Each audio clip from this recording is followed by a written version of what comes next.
Assalamualaikum warahmatullahi wabarakatuh. Waalaikumsalam warahmatullahi wabarakatuh.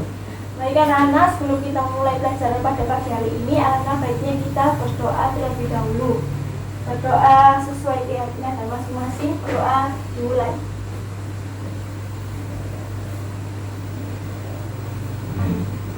Selesai. Selamat pagi anak-anak. Pagi Bu. Bagaimana kabarnya hari ini? Alhamdulillah baik. Hari ini apa ada yang tidak masuk? Ada Bu, satu. Siapa? Charlie. Oh, kenapa ya? Katanya main sama teman-temannya. Baik, ada yang tahu hari ini kita mau mempelajari tentang materi apa? Saya Bu, materi tentang deskripsi. Ya, jadi ini kan kelanjutan dari minggu kemarin ya, teks deskripsi. Tapi kali ini kita membahas tentang struktur dan kaidahnya. Udah siap menerima materi pada pagi hari ini? Siap. Ada yang masih ingat apa itu teks deskripsi?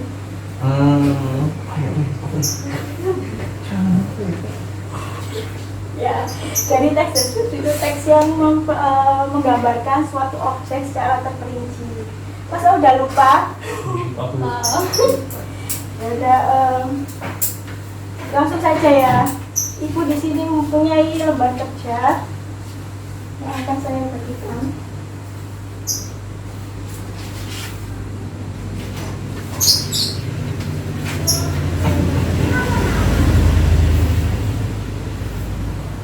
Jadi sekarang kita akan membahas mengenai struktur teks deskripsi. Ada yang udah tahu apa itu struktur teks deskripsi? Apa saja? Ada 3. Ya Putri, silakan. Identifikasi, deskripsi bagian, dan penutup atau simpulan. Ya, betul sekali. Jadi teks deskripsi itu punya 3 struktur ya. Struktur yang pertama itu identifikasi. Nah, identifikasi ini biasanya dia di paragraf pertama yang isinya itu biasanya pengenalan mengenai objek yang akan dibahas pada teks tersebut ya. Paham? Paham. Yang kedua ada deskripsi bagian. Jadi deskripsi bagian ini merupakan rincian bagaimana objek yang dibahas pada teks tersebut. Misalnya kalian membahas tentang mendeskripsikan tentang pantai. Nah, pantai itu bagaimana ciri-cirinya? Ombaknya besar atau airnya biru dan sebagainya seperti itu. Lalu yang terakhir ada bagian penutup ya. Penutup itu simpulan dari apa yang sudah kalian deskripsikan sebelumnya seperti itu. Lalu selain struktur, teks deskripsi memiliki aspek kebahasaan. Jadi ada yang udah tahu apa saja aspek kebahasaannya? Ada 7 poin teks kebahasaan. Jadi teks deskripsi ada yang bisa apa saja?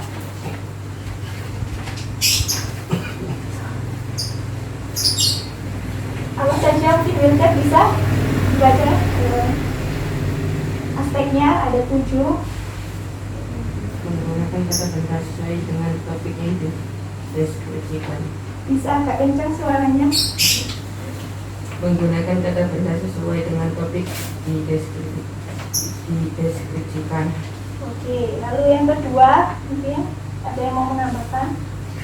Bu, Ya, silakan. menggunakan frasa yang mengandung kata benda. Yang ketiga, Mengandung kata sifat yang sifatnya itu menggambarkan sesuatu. 4 ada ya silakan lanjutkan. Mengandung kata kerja transitif untuk dapat memberikan informasi subjek. Yang kelima, ya Mengandung kata kerja, perasaan, pendapat dengan tujuan ialah mengungkapkan sebuah pandangan pribadi si penulis mengenai atau tentang sebuah objek. yang keenam, Mengandung kata keterangan dalam memberikan sebuah informasi tambahan mengenai suatu objek. Dan yang ketujuh, mengandung bahasa kiasan atau majaz, yaitu sebuah perumpamaan atau metafora. ya jadi ada 7 poin mengenai aspek kebahasaan yang nantinya ada di dalam teks deskripsi itu sendiri. Kita langsung saja ke kegiatan yang ada di lembar kerja yang kalian miliki sekarang. Jadi di sini tuh ada beberapa latihan kegiatan yang harus kalian kerjakan ya. Jadi ini tuh adalah kegiatan kelompok. Ibu akan membagi kalian menjadi 3 kelompok ya. Ibu kasih waktu 10 menit untuk mengerjakan latihan-latihan yang ada di sini. Setelah itu kita akan bahas bersama-sama. Kita akan diskusi. Mengerti? Baik.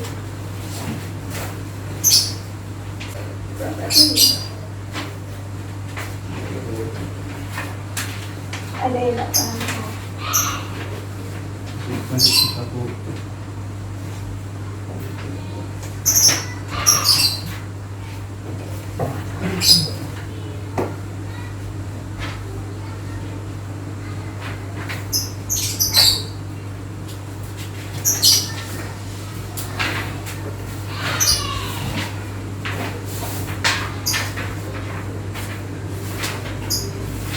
Ya. Baik, waktu udah 10 menit ya, sudah habis. Sekarang Ibu minta dari setiap kelompok ada perwakilan untuk menjawab dari latihan 1, latihan pertama.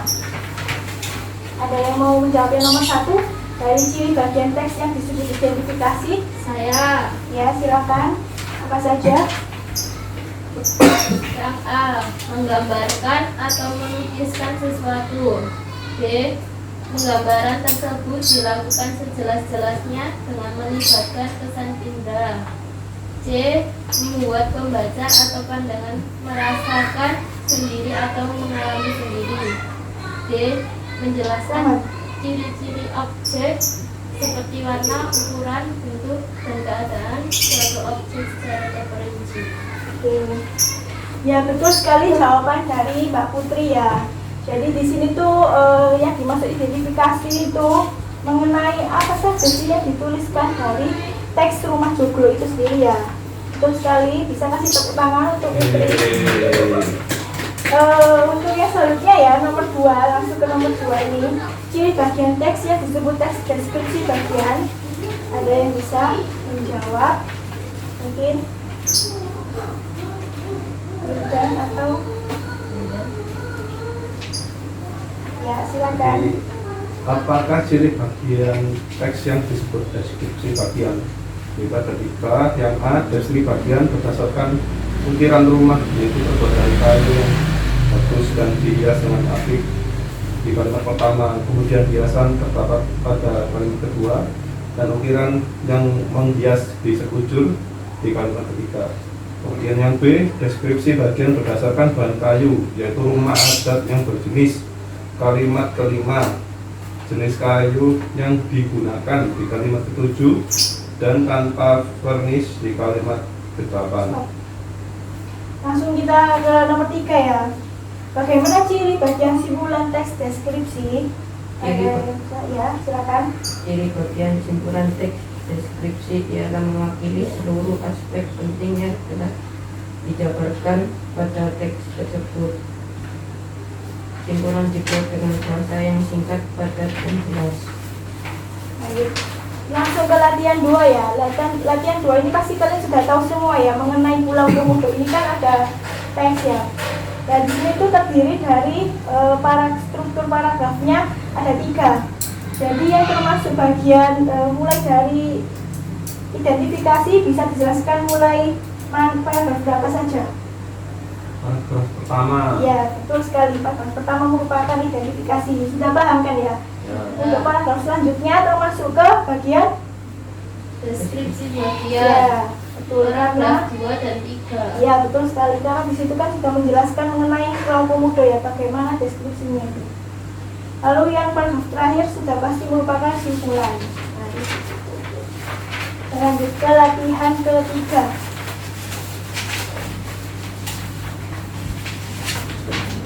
Latihan ketiga ini ibu tanya dari yang bagian paragraf kedua itu termasuk bagian apa? Yang kedua. Simpulan atau penutup. Simpulan. Ya, betul sekali. Karena di sini mengapa kok bagian penutup atau simpulan? Karena mengandung kalimat kesimpulan dari bacaan. Ya, betul sekali. Sudah paham ya mengenai strukturnya ya. Sekarang kita berpindah ke aspek kebahasaan. Latihan 4 ini tadi kan ada 7 poin ya mengenai aspek kebahasaan dari teks deskripsi itu sendiri. Nah, yang pertama itu penggunaan kalimat perincian untuk mengkonkretkan. Dari yang telah kalian jawab, mungkin Putri jawabannya apa? Kalimatnya apa, lalu kalimat perinciannya apa? Pulau Komodo terletak di Kepulauan Nusa Tenggara. Kalimat perinci untuk menjelaskan Pulau Komodo berada di sebelah barat Pulau Sumbawa yang dipisahkan oleh Selasape, termasuk wilayah Kecamatan Komodo, Kabupaten Manggarai Barat, Provinsi Nusa Tenggara Timur, Indonesia. Pulau Komodo merupakan ujung paling barat Provinsi Nusa Tenggara Timur, berbatasan dengan Provinsi Nusa Tenggara Barat. Ya, betul sekali. Itu merupakan bagian penggunaan kalimat perincian untuk mengkonkretkan. Jadi di sini yang dikonkretkan merupakan objeknya yaitu Pulau Komodo. Untuk aspek yang kedua mengenai penggunaan kalimat yang menggunakan serapan panca indera, kan ada 3, penglihatan, pendengaran, dan juga perasa. Untuk yang penglihatan bisa disebutkan satu contohnya kalimatnya dari Wildan. Saat matahari tenggelam di garis cakrawala, rona senja pun terlihat makin dekat. Betul sekali. Nah, ini tadi contoh kalimat dari penggunaan indera penglihatan. Karena di sini kan kita dituntut untuk mengetahui ya tentang matahari tenggelam itu bagaimana, kita harus melihatnya secara langsung. Untuk yang pendengaran mungkin contoh dari Yayan. Kicauan burung seperti sedang mendendangkan lagu. Ya, betul sekali. Baik, yang langsung ke poin ketiga ya, penggunaan kata dengan kata dasar KPTS. Bisa disebutkan satu contohnya dari yang telah kalian kerjakan. Itu mungkin kalimatnya apa? Kalimat selain menawarkan keindahan alam yang memesona, dalam penulisan kata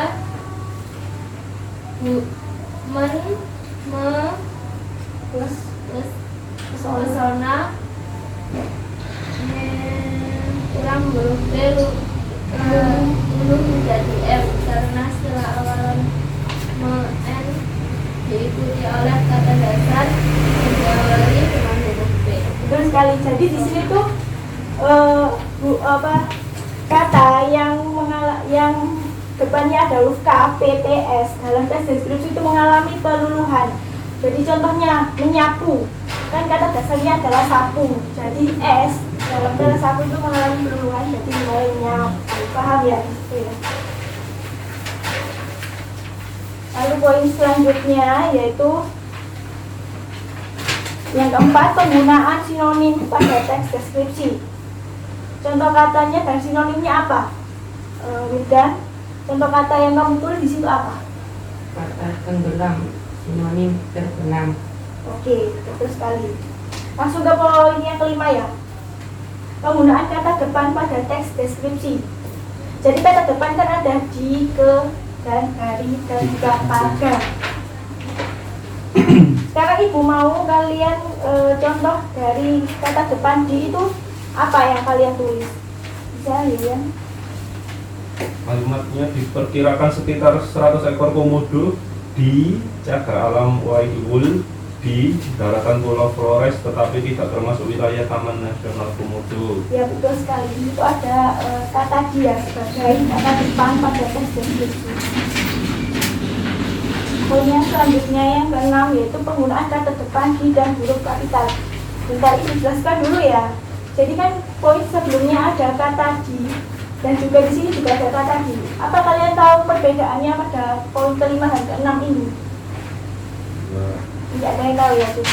Jadi bedanya yang poin ke-6 ini kata di itu digunakan untuk menunjukkan kata tempat. Jadi setelah menunjukkan kata tempat, kata tempatnya tadi itu harus menggunakan huruf kapital.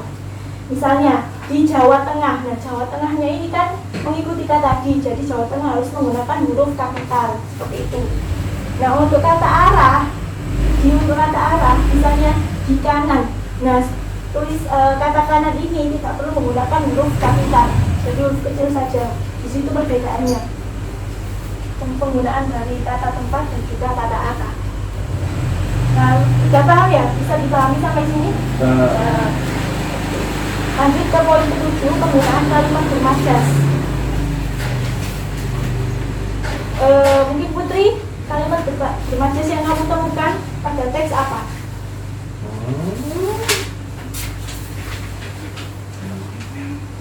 Atau Wildan, mungkin kalimat bermajas poin ke-7? Tidak tahu. Jadi kalian belum tahu ya kalimat bermajas. Jadi kalimat bermajas itu merupakan kalimat yang mengandung seperti kata tidak langsung artinya. Penggunaan majas itu misalnya ya menyelami birunya laut dan bermandikan cahaya mentari. Dan di situ kan kata-katanya berlebihan ya, atau terkesan seperti alay gitu ya, hiperbol. Iya, hiperbol, tahu kan kalian hiperbol? Terlalu melebih-lebihkan. Masa iya kalian bisa bermandikan cahaya? Kan nggak bisa. Nah, itu namanya majas ya. Jadi di situ kayak maknanya itu nggak secara langsung gitu tersirat. Bisa dipahami ya mengenai kalimat bermajas. Dan di teks deskripsi itu selalu ada kalimat bermajas supaya teks tersebut bisa mempengaruhi pembaca secara langsung. Seperti itu. Nah, selanjutnya yaitu menggunakan kata benda, kata sifat, dan kata keterangan. Bisa dicontohkan kata benda seperti apa? Misalnya kalimatnya. Masuk dulu. Ya, silakan Yudan. Masuk lo ini memang sangat unik dan bermakna. Betul sekali. Jadi di sini kata bendanya yaitu rumah Joglo. Nah, di situ ada penjelasan mengenai rumah Joglo. Kita langsung ke latihan kelima ya. Di latihan kelima ini kan kalian disuruh untuk mendeskripsikan sebuah rumah. Ada yang mau maju ke depan untuk membacakan hasil karangannya mengenai rumahnya sudah kalian deskripsikan? Mungkin Putri bisa maju? Maju. Gak apa-apa, yuk.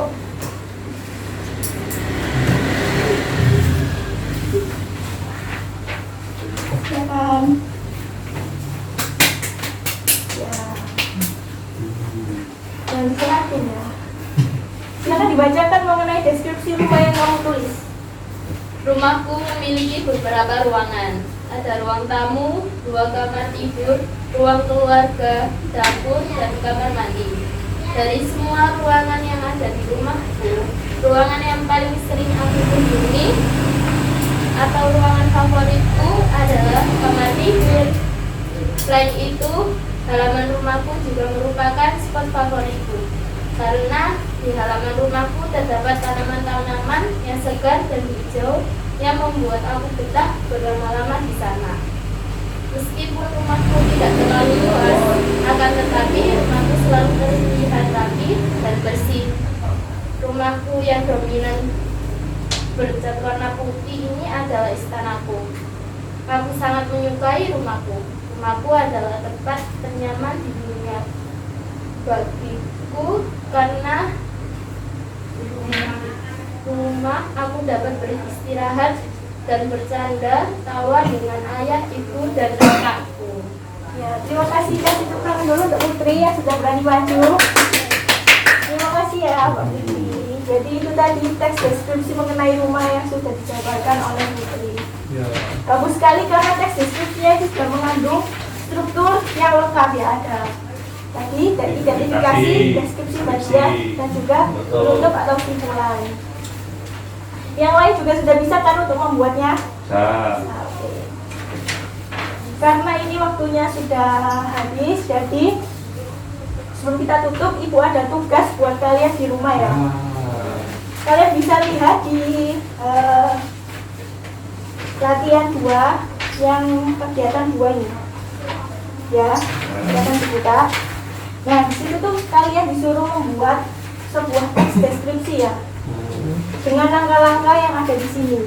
Jadi kalian harus mengisi langkah-langkahnya dulu, mulai menentukan objek, lalu judulnya apa, lalu kerangkanya mulai dari identifikasi apa, diisi semua sampai penutup, Baru nanti kalian bisa mengisikannya di halaman yang lain ini. Ya. Paham? Paham. Ada yang ditanyakan mengenai tugas rumah ini? Ya. Jadi sebelum itu tutup, jadi kesimpulannya untuk materi kali ini itu mengenai struktur dan kaidah kebahasaan dari teks. Deskripsi. Sudah tahu semua kan strukturnya apa saja dan kaidahnya apa saja. Ya. Oke, sebelum ibu tutup, ya dipimpin berdoa dulu. Sebelum kita pulang, marilah kita berdoa agar ilmu yang telah kita dapat hari ini bermanfaat. Amin. Amin. Berdoa dimulai. Berdoa selesai. Baik, terima kasih. Jangan lupa belajar untuk persiapan materi selanjutnya yaitu mengenai cerita fantasi ya. Ya. Terima kasih. Assalamualaikum warahmatullahi wabarakatuh. Waalaikumsalam warahmatullahi wabarakatuh.